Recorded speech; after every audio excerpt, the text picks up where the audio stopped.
Fala pessoal, seja muito bem-vindo e bem-vinda a mais uma edição do Francamente Cripto. Hoje a gente vai falar de um assunto que é quase uma transição aí de Web 2 para Web 3. Mas antes de eu apresentar o convidado aqui, queria dar boas-vindas aqui de novo, presencialmente, aí, presença ilustre do Rony Schuster e também o Luca Benedetti, que está sempre aqui acompanhando você. Muito bem-vindos e primeiro é passar a palavra para o Rony. Tudo certo com você por aí? Tudo certo, boa tarde a todos. Estou feliz por dois motivos. Um, porque o Ether tá batendo aí 13 mil unidades queimadas desde o merge, muito bom. E o outro que vai falar é o Luca. Que ele vai... E aí, Luca? Eu não comento sobre futebol. Boa, maravilha. Então vamos passar a palavra também, que tem outro dali direto do Rio de Janeiro agora, que o Bernardo Rock Pedra. E aí, Bernardo, tudo certo com você? Tudo certo mais ou menos, né? Eu também sou flamenguista. Então tô na mesma depressão do Luca aí. Maravilha. Então hoje não vamos falar de futebol, né, Bernardo? Um pouco, por favor. Outro assunto. Vamos falar de figurinha. Vamos falar de figurinha aí. Bom, pessoal, para bater esse papo com a gente, eu convidei aqui um cara extremamente especializado nesse assunto e também em outros, para bater um papo com a gente sobre essa transição, né? O que o mercado tem chamado aí de Web 2.5, que é a transição da Web 2.0 para a Web 3.0. Quem está aqui do meu lado esquerdo é o Daniel Tatro, que é vice-presidente de Direct to Consumer da controladora da Ambev, e também aí tem um pezinho na questão de NFTs. Seja muito bem-vindo, Daniel. Conta pra gente como que foi essa sua vontade de entrar nesse mundo de Web3 e NFT. Bom, primeiro, boa tarde aí, pessoal. Obrigado, André, pelo convite. Prazer estar aqui, que honra estar aqui. Esse é uma coisa que eu acompanho como, eu acho que meu fator geek já há algum tempo, né? Então, eu sou da turma de Bitcoin aí de 2015. Aliás, a minha conta do mercado Bitcoin é de 2015 ou de 2016.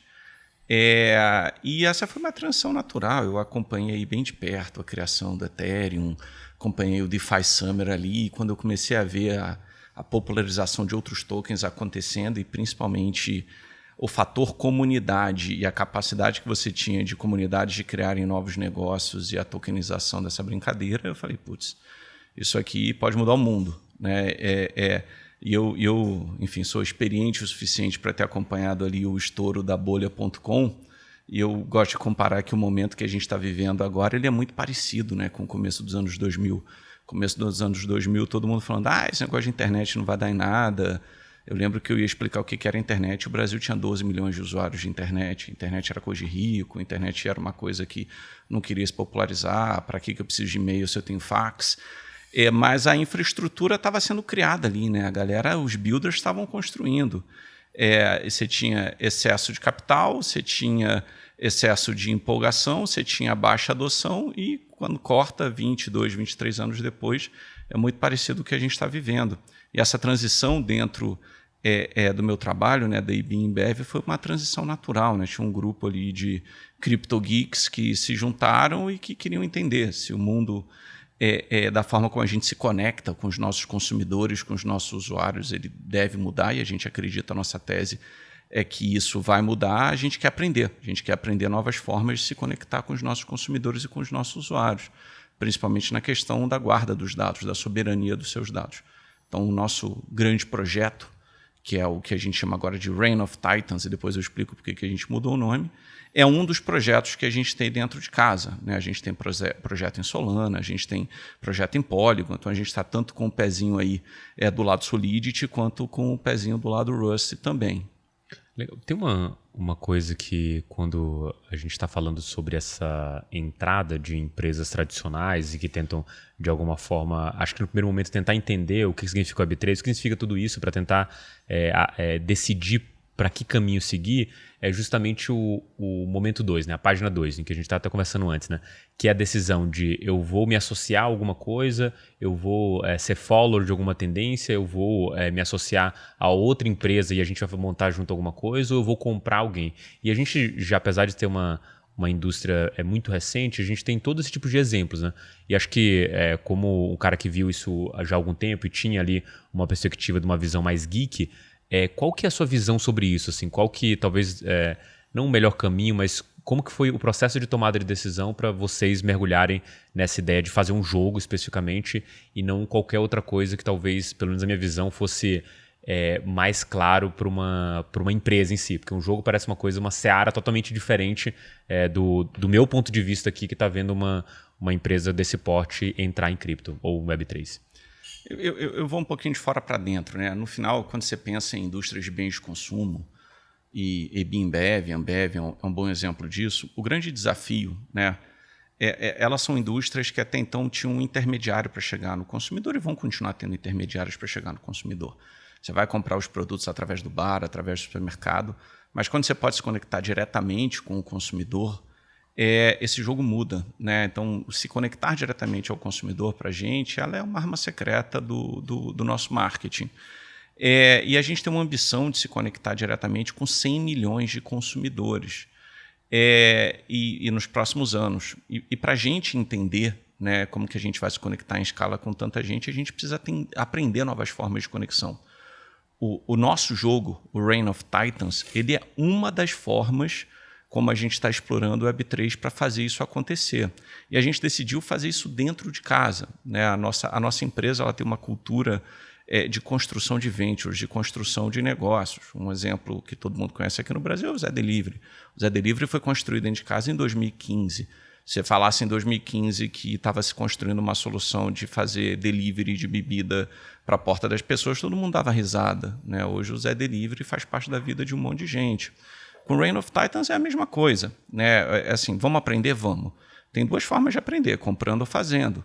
A gente optou pelo caminho de fazer, né? Então, hoje, ele é um projeto global, ele é um projeto que tem uma comunidade enorme já na Ásia, na Europa, nos Estados Unidos, agora na América Latina também, mas o centro nervoso de desenvolvimento está ali em Campinas, né? A nossa turma está aqui, desenvolvendo aqui em colaboração com gente do mundo inteiro.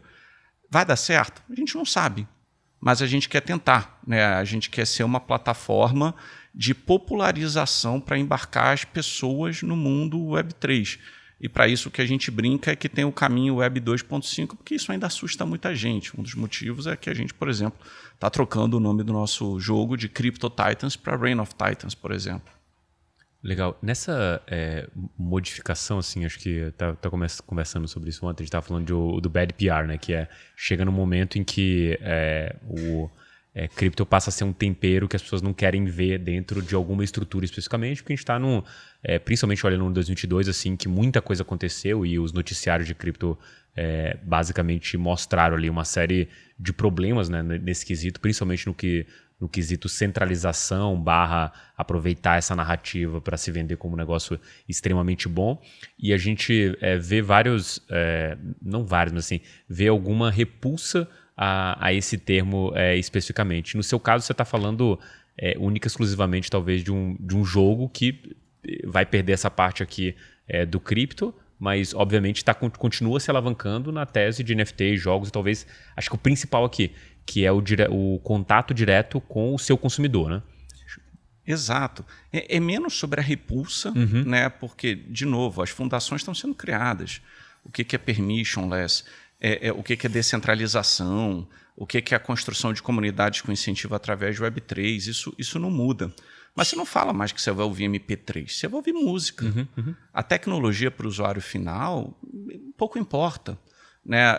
A grande verdade, e isso é polêmico, que quando a gente fala sobre a tecnologia em si, esse é um assunto que interessa uma bolha muito pequena, interessa a gente. O usuário final, né, não quer saber se é centralizado, se é descentralizado, se é Polygon, se é Solana. O usuário quer jogar, né? O usuário quer se divertir. O usuário, e a tese principal por trás disso é que o tempo que você dedica para um jogo, esse mesmo tempo você poderia estar se dedicando a um jogo que pode te trazer uma compensação, pode te trazer uma valorização. O tempo que você dedica para isso, né, o fator de liquidez, você ter uma liquidez dentro de uma NFT ou um colecionável digital, como a gente quiser chamar.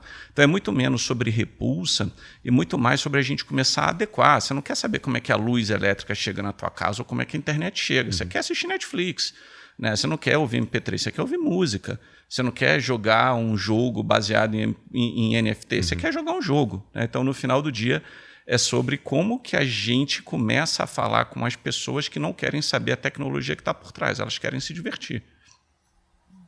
Eu tenho uma pergunta, eu queria saber um pouquinho mais de como foi o processo de implementação disso dentro da empresa de modo geral, né? Se isso veio como uma ideia de alguns colaboradores criptonativos, como você e esse grupo aí que já estudam isso há muito tempo, ou se isso veio, assim, uma demanda da diretoria, façam algo para a gente atingir 100 milhões de consumers, né?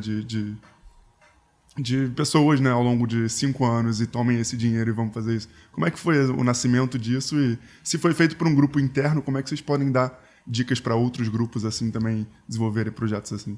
O primeiro é tenha paixão e seja usuário, né? Eu vejo tanta gente, marqueteiro, executivo, que, tá bom, estou estudando o Web3. Não, você não estuda o Web3, você participa, você está numa comunidade, você vê o que está acontecendo, você está numa DAO, você está votando, você tem um token, enfim.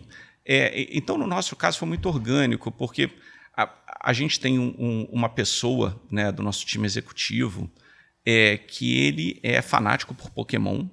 Ele é uma pessoa também que o bichinho cripto mordeu ele algum tempo atrás. E a gente foi se juntando. A gente tinha um grupo dentro de casa que a gente brincava, que a gente chamava de Decentra Bevs, né, que era justamente para começar a juntar todos os desajustados cripto de dentro da companhia e começar a discutir que caminho que a gente pode tomar. E o caminho de um jogo parecia um caminho muito óbvio, porque no final do dia a gente tem marcas muito grandes que podem funcionar como plataformas de impulsionamento.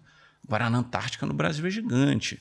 Pony Malta na Colômbia é gigante. A gente tem marcas muito grandes que podem ajudar a impulsionar, mas principalmente, né, embarcar a galera não usuária cripto, não cripto geek.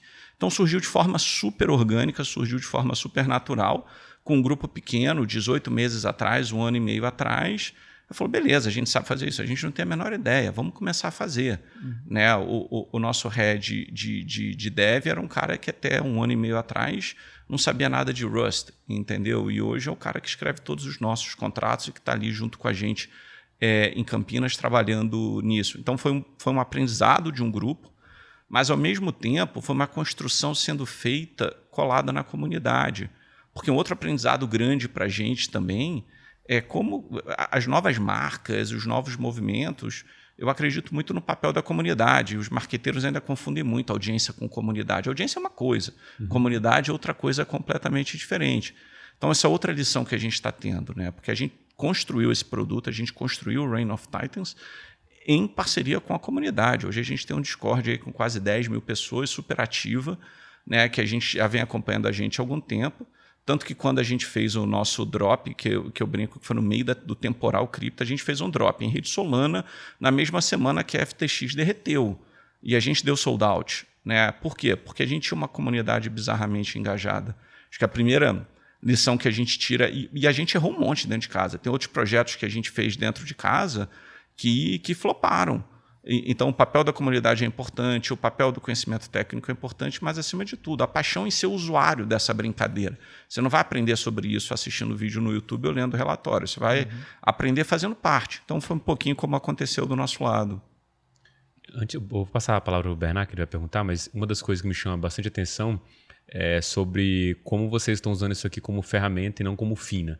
Eu acho essa parte mais interessante. Assim, parece que, pelo menos a minha visão, quando você fala, a ideia de que queremos nos conectar diretamente, achamos essa ferramenta aqui maravilhosa que pode fazer e claramente não trivial, né? Um jogo para uma empresa do porte de vocês, assim, tá longe de ser expertise core do que vocês fazem, né? Então acho que é bem interessante isso.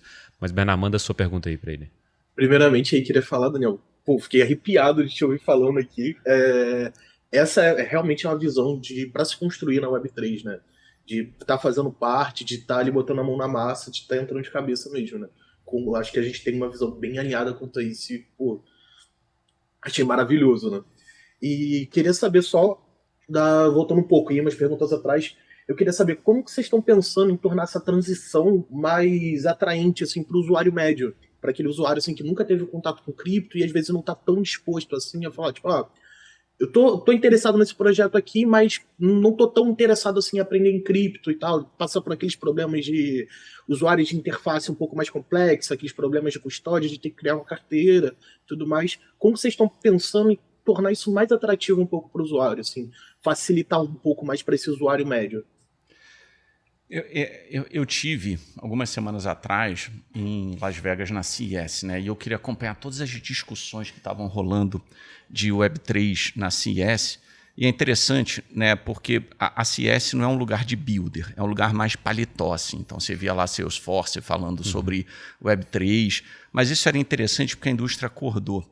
E o assunto principal da CES era como que a gente evolui o UX de cripto, como que a gente evolui para chegar na Web3 você precisa passar na Web 1.2 e meio. E eu vi um cara muito bom que a gente está bem perto trocando ideia, que é a turma da Forum Tree, que está construindo o programa de loyalty do Starbucks, que chama Odyssey.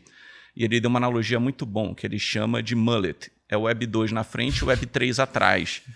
E eu tenho acompanhado com muita atenção. Então, por exemplo, eu estou fazendo parte do Odyssey do Starbucks para ver como que eles estão fazendo, como que eles estão embarcando a galera. Quem está me chamando muita atenção é a comunidade da Nike com Swoosh. Eu fiz todo o onboarding deles. Você cria uma carteira sem precisar pagar nenhum gas fee. É uma integração que acontece ali super transparente para o usuário, que você dá o teu e-mail, você dá o teu celular como uma segunda chave de autenticação. Quando você vê, você já tem uma carteira, você já tem um NFT em rede Polygon. Então, para mim, o grande ponto aqui é o seguinte: como que a gente vai discutir o UX? Porque assim, e a gente viu isso dentro de casa. A gente falou, galera, vamos lá, vamos conhecer o CryptoTitans. Primeiro, baixa a MetaMask. Segundo, cria uma carteira. Terceiro, entra no Marketplace. Quarto, conecta. Cara, não rola. Isso vai servir só para a gente. Então, essas iniciativas que estão acontecendo de grandes marcas como a Nike, de grandes marcas como Starbucks, e humildemente a gente também dentro dessa seara, no final do dia o mais importante para a gente é como é que a gente embarca o não-geek. Então vai passar por essas soluções mais transparentes e essas soluções que a gente está brincando agora chamando de mullet, né? O usuário comum não quer saber de baixar uma MetaMask. Então eu estou acompanhando com muito interesse. Então acho que passa, resumindo, por uma profunda revisão, tá, de experiência do usuário, de como que a gente vai construir produto, mas, acima de tudo, como que a gente para de falar da tecnologia e começa a falar mais do benefício para essas pessoas. Sei lá, vamos pensar de um colecionável digital relacionado ao futebol, mas que no final do dia, entendeu? Não é sobre o NFT em si, mas sobre a liquidez de você. Enfim, se o Flamengo perdeu na semifinal, entendeu? O teu NFT vai valorizar ou vai desvalorizar, porque aquilo ali te dá um ingresso para a final e você vai ter um marketplace para você ter liquidez naquilo e ninguém controla isso no final. Isso é um benefício para o usuário. Né? Quando a gente pensa com a Ticketmaster trabalhando ingresso, com a Nike trabalhando com Swoosh, com o Starbucks trabalhando com a Odyssey, acho que o principal ponto que vai trazer muita gente para dentro de cripto sem saber que está entrando em cripto são os novos programas de CRM, os novos programas de relacionamento. Tá? Então, acho que eles vão ter um papel super importante aí para embarcar a galera leiga. Você deu esse exemplo do futebol. Tem até um projeto que eu e o Bernardo, a gente é holder, que é de um cara que comprou um time lá na Inglaterra. Não sei se você conhece esse projeto. E é muito disso, assim, os caras te dão um monte de benefícios se você for um torcedor do time. Então você tem ingresso para todas as partidas, se você é um holder do NFT, você ganha alguns merches do time, você tem você pode decidir, por exemplo, a música que vai tocar no estádio, você pode decidir qual vai ser a posição do próximo reforço do clube. Acho que é muito sobre também integrar, né, essas coisas, esse tipo de coisa, e dar um poder de decisão, às vezes, pro pessoal que faz parte da comunidade e tudo mais, né? E principalmente responder uma pergunta que é: por que descentralizar isso? Né? Por quê? Por que isso não poderia ser centralizado? Não, porque você vai ter liquidez para negociar esse ativo, qualquer um pode comprar esse ativo, você teoricamente não deveria passar por um KYC para comprar esse ativo porque você quer preservar a sua identidade. Acho que eu brinco, né, que no passado tudo era um banner quando era internet, né? Então, e agora tudo é NFT. E não necessariamente tudo é um NFT, algumas coisas não precisam acontecer. Eu gosto de dar um exemplo que eu lembro num shopping no Rio, que ele tinha, para você saber onde você tinha estacionado. Aí você tinha lá C6. Ah, beleza. E tinha um QR Code. Aí você escaneava aquele QR Code e ele te dizia C6. Não, eu tiro uma foto desse negócio e acabou. Não preciso de um QR Code nisso aqui. Então, acho que um cuidado que a gente precisa ter, que eu sempre falo para todo mundo, é o porquê. né? Eu acho que se isso não tem um benefício claro para o usuário e se isso não poderia ser feito de forma centralizada, aí sim que a mágica começa a acontecer. Por que essa brincadeira vai ser permissionless? Por que essa brincadeira vai ter liquidez? Por que essa brincadeira qualquer um pode entrar? Por que você coloca mecanismos de governança para as pessoas poderem participar disso? Como é que você faz uma comunidade token gated em volta disso? Então, para a gente sempre se provocar, para a gente não fazer por fazer, para a gente fazer por um motivo e que fique claro para o usuário no final do dia que ele tem um benefício com isso. Eu queria entender uma coisa que, assim, de novo, né? Acho que pegando o ponto de como você está usando a ferramenta. Porque o que mais a gente vê, talvez, das empresas é tentando usar o mais simples. Que talvez seja a ideia própria do banner, né? Que é, ou de qualquer coisa que seja preciso estar na internet, né? E aí, a vantagem para aqueles que talvez se iniciaram em algum momento lá atrás, tentando entender e talvez entender, dando um passo atrás, né? Entender a ferramenta em si e não só querendo usar ela de qualquer jeito, tipo, do jeito que todo mundo está usando.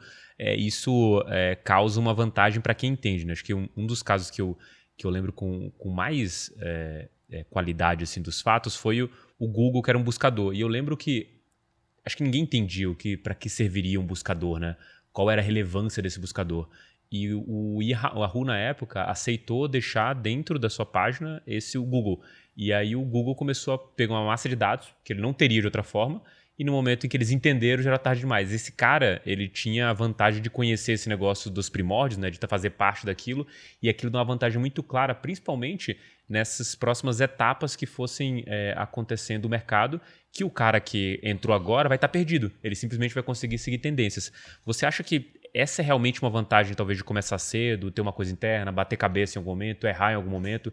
Isso vai te dar uma clara vantagem aqui no futuro? Ou, na verdade, a vantagem já é agora, isso que você está vivendo, o diferencial de ter um projeto que foi minimamente pensado e não só executado? Eu acho que tem um fator que diferencia que nenhum projeto Web3 ele vai ser bem sucedido se não tiver uma comunidade engajada por trás. E quando você pensa, principalmente quando você pensa em marcas, eu falo que é síndrome do marqueteiro preguiçoso, né? E o Facebook ele foi fundamental para criar um monte de marqueteiro preguiçoso. Porque você lá, com dinheiro, você comprava uma audiência que todo mundo jurava que era uma comunidade. No começo era uma comunidade. Você juntava numa fanpage ali um grupo de pessoas, você distribuía conteúdo direto para elas. Só que óbvio que alguém ia monetizar aquele algoritmo ali e a brincadeira não ia continuar daquela forma. E todo mundo parou de exercitar os outros músculos, né? E todo mundo ficou focado em performance, social, e todo mundo ficou preguiçoso. E em paralelo, comunidades estavam acontecendo em outros lugares. Comunidades estavam acontecendo no Reddit, comunidades estavam acontecendo no Discord, comunidades estavam pautando a cultura e até o mercado financeiro em outros lugares. Só que tem uma diferença. Agora o dinheiro não compra. Né?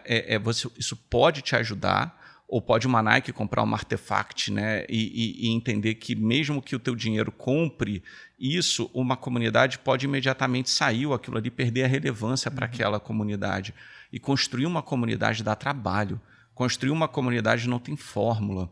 Então, você saber diferenciar o que é uma audiência de uma comunidade é o grande desafio para os marqueteiros agora. E um projeto Web3, ele não funciona sem você ter uma comunidade. Então, o que a gente vê?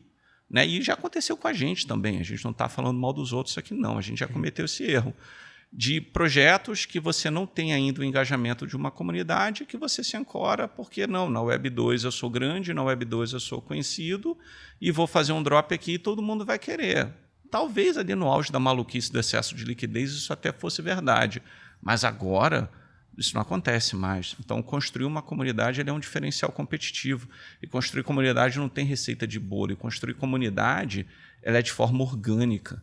Né? É diferente de você comprar uma audiência. Então, acho que essa é uma grande diferença aí na forma como você lida com os projetos ou quem é mais bem-sucedido ou menos bem-sucedido aí dentro da comunidade. Tem uma coisa que sempre chama a atenção da gente nessa clara distinção entre audiência e comunidade, que é quando você consegue realmente, talvez, pelo menos do meu ponto de vista, assim, a comunidade ela é audiência engajada, né? Aquela que está preocupada em trocar com você, em conversar, em estar ativa, em fazer parte mesmo daquela, seja o meio que você usar, seja um Discord ou coisas do tipo. Mas quando a gente olha para esse efeito, as pessoas podem, de alguma forma, se sentirem donas em alguma posição. O Web3 está aí para isso, né, para que você se sinta dono. Só que logo lá na frente, se você é dono daquilo de fato, a gente pode ter um embate muito claro que é talvez a mentalidade de Web 2 versus Web 3, que é o momento em que o Facebook fala vou monetizar e o shareholder ele passa a ser prioridade para você conseguir drenar esse resultado para a ação em si, e o usuário lá na ponta, que é o cara que criou a comunidade e tudo mais, começa a sair de 100% de exposição para, sei lá, 15%, uma coisa drástica desse jeito, e o jogo fica muito claro que o Web2 agora tem que pagar a conta. No momento em que a gente está falando de surgir essas comunidades Web3 em que o cara é dono, esse embate pode acontecer lá na frente, justamente porque, olha, se eu sou uma empresa Web2 e estou construindo aqui uma comunidade, eu espero extrair valor desse negócio. E se eu só sei uma forma de extrair valor, que é transformar esse negócio em dinheiro e para conseguir transferir para o shareholder, vai ter um embate lá na frente muito sério quanto a isso. Só que hoje a gente faz essa promessa de que o cara pode ser dono daquilo. Mas o que acontece é que, até no próprio caso da Wagami, né? O Wagami do time, né? Você decide coisas que são pormenores de fato. E até porque eu também acho que não tem muito espaço para decidir coisas muito grandes e descentralizar de fato.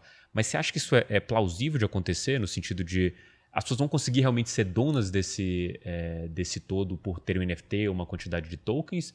Ou ainda existe um processo para que a gente chegue lá? Não, tem um processo para chegar lá.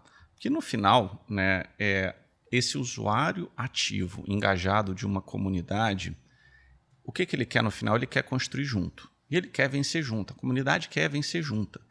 Só que eu estava escutando alguém dizer, não, porque nós vamos criar uma comunidade de não sei quantas milhões de pessoas. Então você vai criar uma audiência, você não vai criar uma comunidade. Uma comunidade vai ser 15, 20, 25 mil pessoas, se você for muito bem sucedido. E a partir dessa comunidade, você tem duas coisas muito importantes que você tira daí. Informação e insights. Por quê? O que as redes sociais ensinaram para a gente no final do dia é o 90-9-1. Né? 1% vai criar conteúdo, 9% vai compartilhar e vai curtir, e 90% não vai fazer nada, vai só consumir esse conteúdo. As comunidades são bem mais engajadas. Olha a comunidade de chat GPT no Reddit. Era tipo, ao invés de 90-9-1, eu não lembro agora os números, mas era tipo 40, sei lá, 30 alguma coisa. Né? Eles são muito mais engajados. Então você tem um perfil que acontece no Reddit, você tem um perfil que acontece no Discord, que é menos gente muito mais engajada, que quer participar. E eu sempre brinco que é o seguinte, você construir uma comunidade é você estar disposto a ter um sócio com opiniões fortes. Que vai ter dia que a galera não vai estar bem, vai ter dia que a galera vai estar bem, e se você não está disposto a ter um sócio com opinião forte, não vai para esse caminho. Continua no caminho do marqueteiro preguiçoso, que ainda vai dar para tirar leite dessa vaca por um bom tempo, entendeu? O que vai acontecer lá na frente só Deus sabe. Mas esse é um grande desafio. Né? Como é que você constrói isso em comunidade? E para as marcas que estão acostumadas a querer ter o controle de tudo, querer decidir tudo top-down, essa é uma conversa difícil. Abrir mão do controle em social já foi difícil. Agora, não só abrir mão do controle e você ainda trazer novos sócios para dentro dessa conversa é mais difícil ainda, né? Você decidir caminhos. Todo mundo falava em cocriação. Cocriação balela. É muito diferente quando você está falando sobre a construção de um projeto. Então, você tira insights, você tira informações muito poderosas de dentro de uma comunidade. 2, você cria uma massa de advogados que essa galera vai te defender na vida, na morte, aconteça o que acontecer. Entendeu? Se eles de fato participaram, se eles de fato, se você foi transparente com a comunidade, se você abriu o jogo com a comunidade desde o dia 1, se você contou em primeira mão para a comunidade, se você construiu junto com a comunidade. Então tem uma questão de mentalidade aí, de construção de comunidade, que para mim você não tem isso, nem entra na brincadeira, não desce pro play. Cara, só depois eu passar para vocês, que não sei se tem mais perguntas aí. O Bernardo tinha pergunta, mas Bernardo, já passo para você, mas eu tenho uma aqui, que é uma pergunta válida e eu acho que a maioria das pessoas não faz esse tipo de pergunta, né? Pensando em marcas do tipo, o Web3 está crescendo, preciso estar dentro dessa tendência, então vou fazer alguma coisa aqui, né? E esse ponto que você trouxe do tipo, cara, se você não quer um sócio com opinião forte, e eu acho que é exatamente isso que acontece, né? Você gosta, acha maravilhoso quando tem um advogado lá falando bem de você e tudo mais, mas se você dá alguma mancada aqui do outro lado e o cara começa a falar, você quer botar panos quentes, né? Você quer abafar, você não quer que essa voz domine tudo. E se você tem uma comunidade de fato, esse cara pode simplesmente contaminar esse sentimento e, de fato, se você não souber encarar aquilo, vai ser um grande problema. Ou, na verdade, e encarar o grande problema, na verdade, o que seja, se tentar abafar isso aí você vai criar talvez um monstro gigantesco e seja o efeito colateral disso. E aí a pergunta para você, antes de passar para o Bernard, vou pular você, Bernard, desculpa, que para mim surgiu essa pergunta agora, que era, como que você contorna isso? O fato de só ouvir, de falar, cara, tô aqui, tô te ouvindo, vamos discutir, vir com uma resposta, por mais que não agrade ele, já é suficiente para esse cara, desde que você reitere os pontos e justifique isso bem? Ou esse cara vai ser uma espécie de criança birrenta que vai bater o pé e vai querer aquilo, vai ser cada vez mais difícil conseguir, porque de fato ele tem uma voz muito ativa dentro da comunidade? É uma relação que é construída no dia a dia. Com o Reign of Titans, né, que é o melhor exemplo de uma construção de comunidade engajada, a gente faz AMA, né, Ask Me Anything, desde quando a comunidade tinha 100 usuários. E toda semana lá, respondendo. Os primeiros AMAs tinham 3, 4 pessoas. E lá, toda semana, batendo laje. E a comunidade ter virado o que ela virou hoje, não foi de novo, foi um sucesso de uma noite. Não foi comprando performance, não foi comprando link patrocinado. Foi construindo, foi um chamando o outro, foi de forma orgânica. E assim, tem dia que... Para mim, e eu estava lendo, a melhor referência nesse assunto de construção de comunidade foi a revista Time. E todo o trabalho que a revista Time vem fazendo em Web3, o antigo presidente da Time, que agora é presidente da MonPay, que também é uma empresa que vale a pena ficar de olho, porque eles estão fazendo algumas coisas interessantes em Web 2.5, como embarcar os non-geeks, que ele fala assim, a audiência entra e sai, a comunidade entra, fica e constrói junto. A comunidade nem sempre vai te dar as respostas que você quer ou que você está esperando. Então, você tem que ser maleável, você tem que estar aberto ao diálogo, você tem que saber quando que você fez alguma coisa certa ou quando foi alguma coisa errada, como que a comunidade está reagindo para aquilo, e você tem que ser totalmente transparente com a comunidade. A gente fala primeiro as coisas para a nossa comunidade e depois a gente fala as coisas para fora. Né? Então, de novo, é uma questão de mentalidade. Se você botar em primeiro lugar a sua comunidade que você está construindo, aquele projeto, né? O sucesso do teu projeto vai ser um fator totalmente ligado à qualidade do engajamento que você tem com aquela comunidade. Porque assim, aquela comunidade vai ser a tua audiência, depois não vai. Porque o Crypto Titans vai querer ser um produto, agora o Reign of Titans, para 10 mil pessoas que a gente tem no Discord? Não. Ele é um produto para 50, 60, 70 milhões de pessoas no mundo inteiro. Mas aquelas 10 que vão virar 15, que vão virar 20 mil pessoas, elas vão continuar sendo a nossa fonte, que em primeiro lugar é ali que a gente quer saber, em primeiro lugar é ali que a gente quer testar, em primeiro lugar é ali que a gente quer ouvir os usuários. Por quê? Porque tem um perfil do participante da comunidade que ele é um perfil early adopter. E os early adopters, por definição, eles influenciam as suas redes sociais. Quando eu falo as suas redes sociais de verdade. Ele é aquela pessoa, o early adopter é aquela pessoa que tem um celular que todo mundo vai querer ter um celular igual porque o fulano comprou. A maioria das pessoas não quer pensar no que... Não, ela quer seguir aquele primo, aquele amigo que manja. Né? Então, no final do dia, a tua comunidade é um grupo de pessoas que manjam, logo elas têm opiniões fortes, mas em compensação elas têm uma capacidade de influenciar muito grande. E influenciar não quer dizer quantos seguidores eles têm no Instagram, é na rede de verdade da vida dessas pessoas. Então, assim, é uma relação difícil? Mas ela é uma relação que é onde a gente aprende muito. Bernard? Daniel, tô adorando te ouvir falar. Eu sinto que isso aí é um abraço virtual meu, porque, cara, tá incrível. Queria te perguntar, te soltar uma bomba agora. Queria perguntar mais ou menos assim, você deu uma visão sobre os marqueteiros e sobre o pessoal que realmente está querendo construir, né? Então, quando a gente bota todo mundo no mesmo saco, assim, são empresas entrando para dentro do ecossistema. Você acha que quando essas empresas, assim, grandes empresas estarem entrando e tudo mais, você acha que uma visão regulatória maior vai começar a cair em cima do ecossistema de NFTs? E eu vou fazer até uma pergunta mais, talvez pessoal, assim, quanto ao Reign of Titans aí. Vocês estão construindo um projeto já pensando numa visão regulatória futura? Como que você vê isso? Eu parto do princípio que a regulação ela é super bem-vinda, tá? Porque a regulação ela dá segurança para que players institucionais entrem no jogo com mais segurança. Você imagina para a gente uma companhia de capital aberta a falar sobre cripto. É o terror dos advogados, é o terror do compliance, é o terror, entendeu, de todo mundo. Fala, cripto, não. Então, assim, eu brinco que é um trabalho... O primeiro drop que a gente fez na Ambev no Brasil, você não tem ideia da confusão no bom sentido que foi. Então, assim, um ambiente regulatório ele é mais do que bem-vindo, na minha opinião. Tá? Então, eu acho que isso vai acontecer, eu acho que a gente tá nesse caminho. No nosso caso, né, a gente não tem um token associado ao jogo. O nosso jogo, a gente não classifica ele como play to earn, a gente classifica o nosso jogo como play to own. E tem uma diferença grande aí.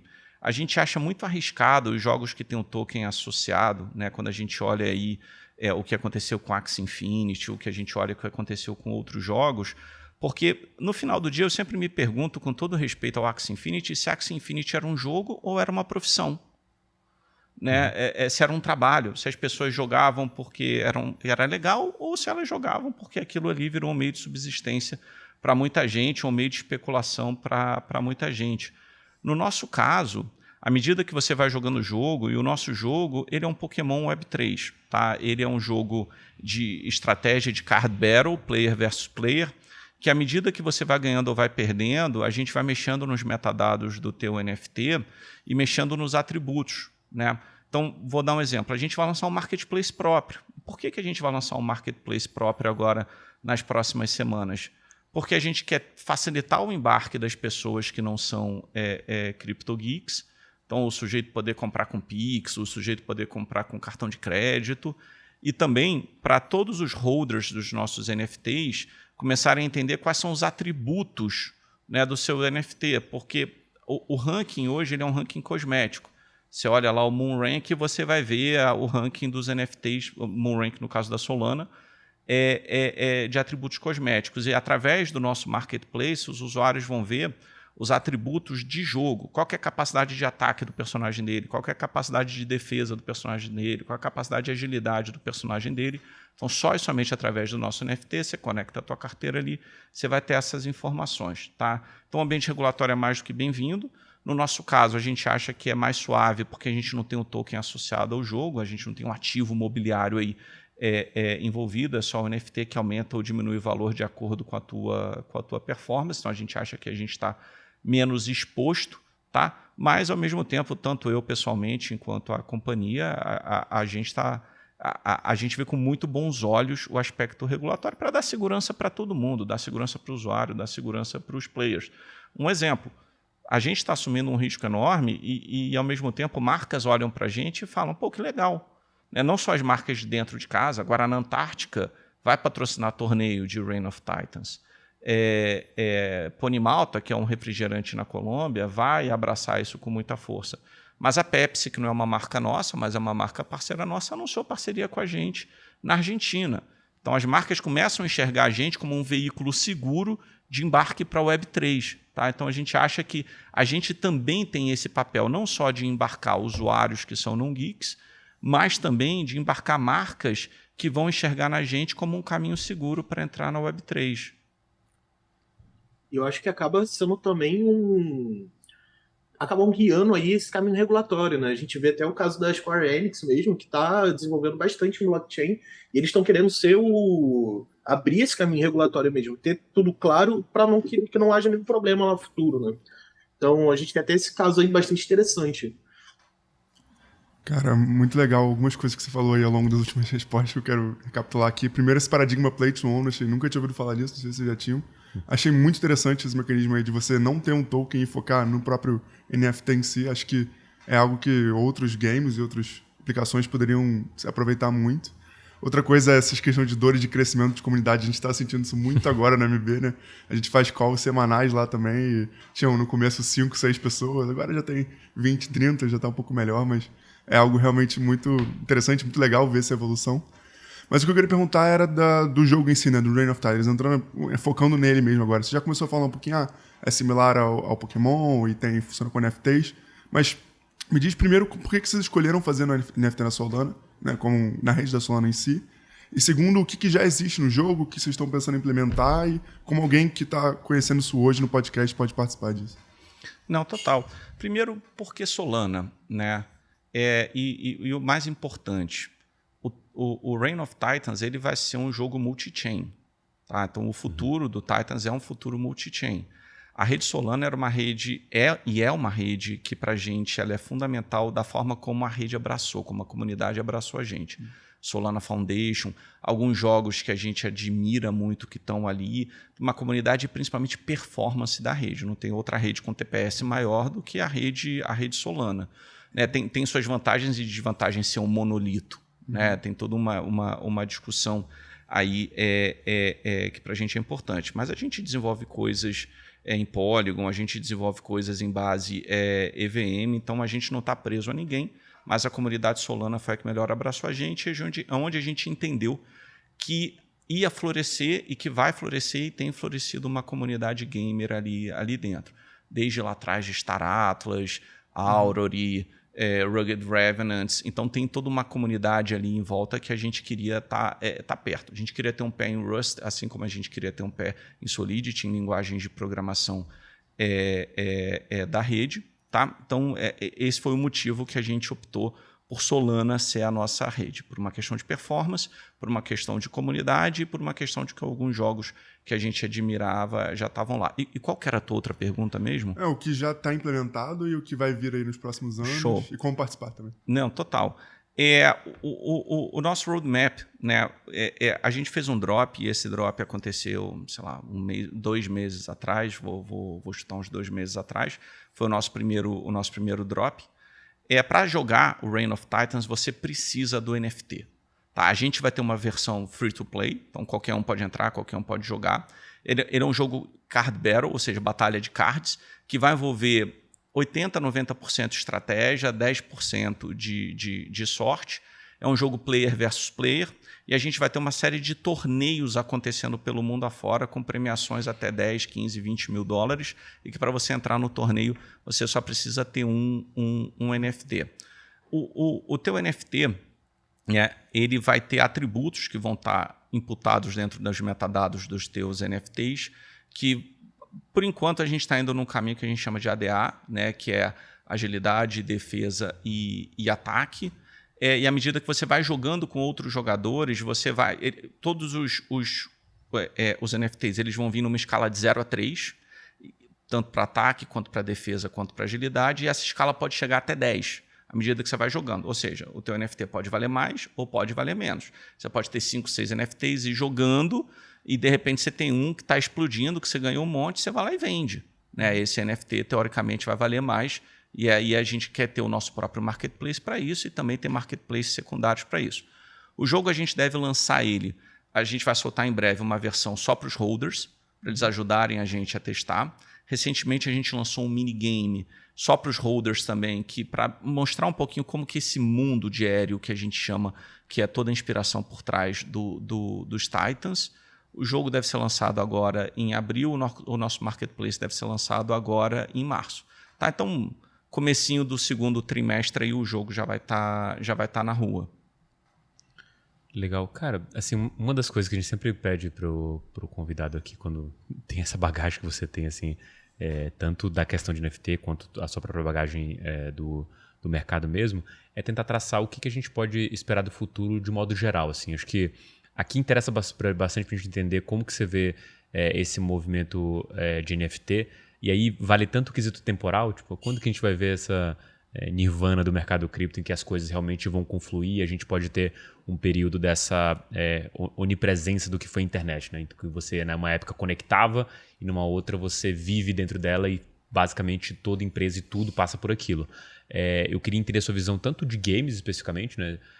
A vantagem do player do jogador ter a posse daquele NFT, a posse do jogo, poder fazer parte da comunidade, quanto também a questão de NFT em si. Tipo, quais são essas fronteiras que o pessoal começa a explorar, tanto de uma maneira como o PFP, com o Membership Pass, e como que esse negócio vai evoluir ao longo do tempo. E provavelmente aqui quero saber como que você acha que a sua empresa se encaixa nesse futuro aqui diante.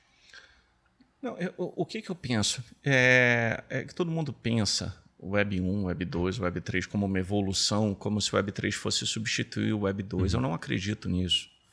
Eu não acredito porque, no final, o Web 1 para o Web 2, a internet deixa de ser estática, a internet passa a ser dinâmica. O Web 2 para o Web 3, você passa a ter a propriedade de ativos digitais e você pode operar isso com liquidez e você tem soberania sobre a sua identidade. Mas isso não impede que redes sociais como o Twitter, como o Facebook continuem existindo, ou como grandes aplicações Web 2 continuem existindo. Né? Você ter migrado de Web 1 para o Web 2 permitiu a criação de e-commerce, permitiu a criação de redes sociais. Ao mesmo tempo que a web estática lá da Wikipedia, que você vai querer consumir um conteúdo, está lá ainda. Uhum. E quando você pensa em Web 3 é a mesma coisa. Então eu não tenho essa visão de que o Web 3 vai fagocitar o Web 2. E nem que é uma evolução e que tudo vai ser o Web 3 agora. Não. Eu acho que tem um ponto de discussão que é um ponto importante, que se discute muito mais isso na Europa e nos Estados Unidos do que no Brasil, e isso vai ser uma discussão, que é uma discussão sobre o uso de dados, que é a discussão sobre a soberania dos dados, que é a discussão... Porque isso é uma tese pessoal minha. Eu acredito que no futuro ter dados do usuário vai deixar de ser um ativo e vai se tornar um passivo. Porque vai ser tão arriscado você guardar dados do usuário que você vai ter que buscar novas formas de você engajar com esses usuários sem ter os dados desses usuários. Não vai valer a pena você ter os dados dessas pessoas. É só você olhar todos os vazamentos, tudo o que acontece e cada vez mais o escrutínio em relação aos dados. Então, eu acho que isso é uma discussão fundamental. Eu acho que o Web3 ela tem uma vantagem que quando você tem produtos próprios, você tem o seu próprio e-commerce, quando você tem o seu próprio jogo, quando você tem produtos digitais que são seus, e a tua relação acontece através dos produtos, e eu não preciso saber que você é o André, mas eu sei que você é a carteira XPTO 123 e que tem um determinado comportamento aqui comigo, tá ótimo, não preciso saber teu nome. E se você torce para o Flamengo, eu vou entender através do teu comportamento de uso aqui dentro da minha plataforma. Eu não preciso saber quem você é para isso. Então, acho que tem um fator aí de migração, né, e cada vez mais vai ser mais arriscado você ter dados de usuários. Eu acho que para a gente, enquanto uma organização, esse é um fator fundamental, porque, de novo, a gente tem uma ambição aí de se conectar com mais de 100 milhões de pessoas diretamente no mundo todo. A gente precisa aprender novas formas da gente se conectar com essas pessoas. Então, resumindo, o Web3, na minha opinião, não substitui o Web2. O Web3 ela traz novos componentes e traz novas fundações que vão viabilizar novos negócios da mesma forma que o Web2 viabilizou e-commerce e rede social, que a gente ainda nem sabe o que é, mas as fundações estão sendo colocadas agora. E essa questão da guarda dos dados do usuário vai ser um assunto cada vez mais sensível, que o Web3 ela é um caso de uso que ajuda a responder isso e ajuda a diminuir esse risco. Muita gente pensa, o Web3 é arriscado. Não, é o contrário. Ela vai ser um fator de diminuição de risco da guarda de dados de usuários no futuro. Eu acho interessante essa abordagem que você trouxe, principalmente da questão do liability dos dados, que é uma coisa que hoje talvez seja uma das grandes vantagens. Né? O dado é uma vantagem para você extrair informações e ter alguma coisa. Só que a possibilidade de vazamento é um desses liabilities, e eu acho que no limite, o que a gente está fazendo talvez com blockchain, pensando que as pessoas vão usar a carteira, assim como ela usava uma rede social, vai conectar numa rede social, ele vai comprar alguma coisa, ele vai fazer uma negociação, isso vai conseguir traçar um perfil de maneira totalmente descentralizada, em que talvez qualquer empresa possa usar isso. Né? Estava até comentando com o pessoal, falei assim, cara, para um Itaú da vida, era muito fácil dar um cartão Black para um cara que tem um Bored Ape, assim, tipo, por que eu não vou dar para esse cara? Já que ele tem essa renda pública, ele tem esse valor desse negócio aqui, inclusive dar crédito contra esse valor aqui com o NFT, óbvio, né? Colocando isso muito lá na frente, que tenha uma estabilidade, ou talvez uma câmara de liquidação que tenha volume, assim, a parte de infraestrutura funcionando, mas do ponto de vista filosófico faz todo sentido. Por que eu dou um cartão Black para um cara e não para o outro? Porque esse cara tem como comprovar renda, patrimônio, e agora eu consigo dar para além da minha seara, né? Eu não preciso ter a conta dele aqui, porque todo mundo tem acesso à conta dele. Enquanto ele tiver esse NFT e tiver ligado a essa negociação que eu estou fazendo com ele, para mim está tranquilo. E essas são as possibilidades que talvez as pessoas não veem. O risco, né, da Web3 de você ter a possibilidade de você perder sua chave e o outro cara impersonar você, existe, né? Mas acho que quando até a gente volta para a internet, olha o que era o começo da internet, a insegurança que era, né? Até um momento foi proibido ter negociação, transação, botar cartão de crédito e fazer e-commerce. O e-commerce era um negócio proibido de fato. E acho que quando a gente olha essas evoluções, a gente, óbvio, aqui como grandes fãs de Web3, a gente vê esse futuro extremamente promissor. Mas tem uma coisa que me pega, que sempre gosto de trazer para quem está olhando isso na sua visão, que é isso pode dar errado, é exatamente isso. Quais são os momentos em que a gente pode ter aquele caminho que, putz, aqui vai ou racha, né? No sentido de quais são os percalços que a gente pode ultrapassar aqui e quais são aqueles que podem ser definidores para a gente, ou beleza, não quebra o sistema todo, mas potencialmente algumas dessas vertentes podem estar nascendo cedo demais ou talvez nem ter utilidade lá na frente. Tem um darwinismo digital que vai acontecer aí, né? Isso, enfim, de novo, fazendo paralelo ali com o começo dos anos 2000, onde muita coisa que todo mundo jurava que seriam sucessos absolutos e que floparam. Então, eu acho que é a mesma coisa. E assim, eu não acredito no mundo que você tem 20 L1s. Eu não acredito no mundo que o usuário precisa entender o que é uma L2 para poder brincar. Eu não acredito no mundo que você vai ter 20, 30 carteiras diferentes porque você está conectado à rede Solana, porque você está conectado numa rede EVM. Eu acho que, por exemplo, e eu estava tendo essa discussão outro dia, eu acho que as digital currencies, os CBDCs da vida, vão acelerar a adoção de carteiras com UX muito melhores. E tem toda uma discussão super polêmica aí, porque no final os CBDCs da vida vão ser muito mais uma forma de você monitorar o usuário do que dar liberdade para ele, mas lembrando que no final do dia o usuário não quer nem saber, ele quer ter o benefício daquilo. Então, assim, muita coisa vai mudar. Os bancos centrais entrando, os grandes players entrando, uma Salesforce da vida colocando o NFT Cloud para acontecer, uma Nike fazendo Sushi, uma Starbucks fazendo Odyssey. Então, assim, a consolidação vai acontecer, né? Você não vai ter 20 L1, você não vai ter 30 L2. Então, quem vai vencer esse jogo? Quem dera, se eu soubesse, eu estava apostando todas as minhas fichas agora onde isso vai acontecer. Mas no final do dia, e eu gosto muito do Ron Paul, quando ele fala sobre isso, que é sobre adoção. Então, assim, aonde está a adoção? Né? Para mim, onde eu sempre olho é isso. Assim, onde que estão os usuários? Onde que a galera vai entrar? Como que vai ser essa adoção? Então, passa por adoção, passa por UX, passa por consolidação. Então, quais são os riscos? A gente está construindo em cima de Solana e não imagina a quantidade de coisa que a gente não viu ao longo dos últimos meses. Né, ter um maior ou menor grau de centralização é um fator de segurança, sem dúvida é um fator de segurança. A questão da performance da rede é um fator importante, é um fator super importante. A segurança da rede também. Então, assim, tem tanta parte móvel que é por isso que a gente tem toda a humildade de dizer que assim, a gente não tem a menor ideia se vai dar certo, mas a gente quer testar, a gente quer tentar, a gente quer aprender. Entendeu? Então, acho que passa por isso. Né? Qual que é o grau de descentralização das redes? Qual que é o grau de uso dessas redes? Acho que a adoção, descentralização... tem uma discussão que pouca gente tem, mas assim, a descentralização, metade do staking de Ether está nas mãos de 3 grandes players aí, que são a AWS e mais duas validadoras de Node. Quando você olha os nodes de Solana, 70% dos nodes de Solana estão em 3 ou 4 hostings diferentes. Por isso que eu tenho uma das teses aí que é de infraestrutura descentralizada, que é fundamental. A gente precisa descentralizar. A descentralização precisa acontecer de fato, porque eu acho que a verdade que pouca gente fala é que a descentralização ela ainda não existe de verdade. Essa é uma opinião polêmica. Né? E ela precisa acontecer.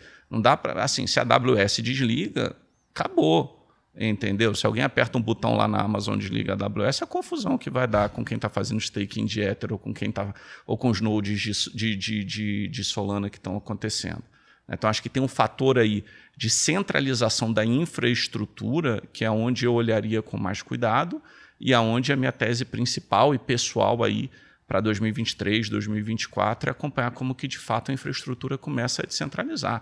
Eu vejo com muito bons olhos, por exemplo, as novas redes sociais que estão surgindo em novos protocolos, como o próprio Nostr, como o próprio Lens, a prova de censura e como que uma comunidade vai se regular em volta de uma rede social.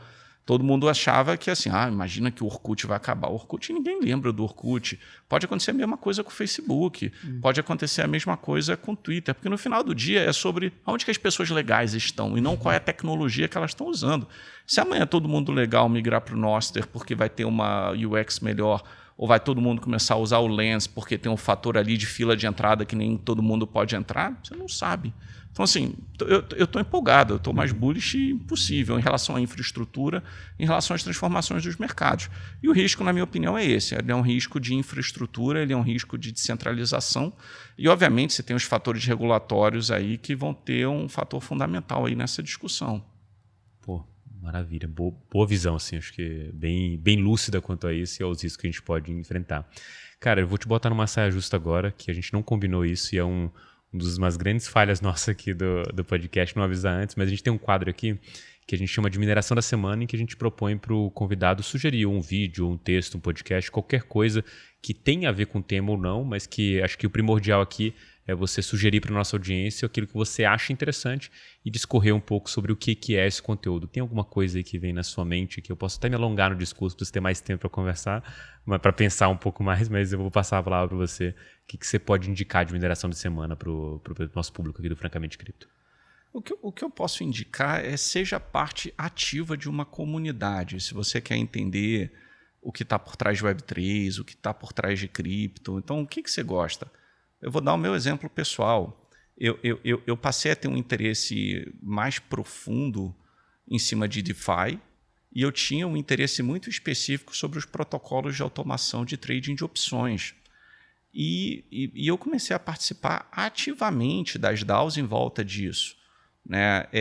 Eu tenho um interesse especial aí, por exemplo, em derivativos. Então, como que eu acompanho as corretoras descentralizadas que negociam contratos futuros, e eu gosto de estar ali, de ver o que está acontecendo, o que a galera está votando, o que está participando. Então, assim, o meu conselho é, tem um monte de vídeo incrível no YouTube, tem um monte de paper incrível, tem um monte de gente incrível para você seguir no Twitter, mas escolha um projeto que te interesse pessoalmente e entre a fundo nesse projeto para ver o que a comunidade está fazendo, o que a comunidade está votando, quais são as tretas de dentro da comunidade, como que essa comunidade funciona. Sei lá, vou dar um exemplo, Aave. É incrível, porque ela é super descentralizada, tem uma DAO por trás, tem uma comunidade super atuante, e você pode entrar ali e acompanhar quais são as votações que estão acontecendo, quais são as discussões que estão acontecendo. Em volta de game, qual é o jogo que você acha legal? Tem uma DAO por trás? Não tem uma DAO por trás? Quais são as discussões que estão acontecendo? Então, assim, eu estou sendo vago, eu sei, mas escolha um projeto que você ache legal e faça parte da comunidade desse projeto. Essa seria a minha dica. Boa, maravilha. Bem, nada melhor do que mergulhar de cabeça na toca do coelho. Exatamente. Não, mas eu acho que esse lance da comunidade é muito válido, eu acho.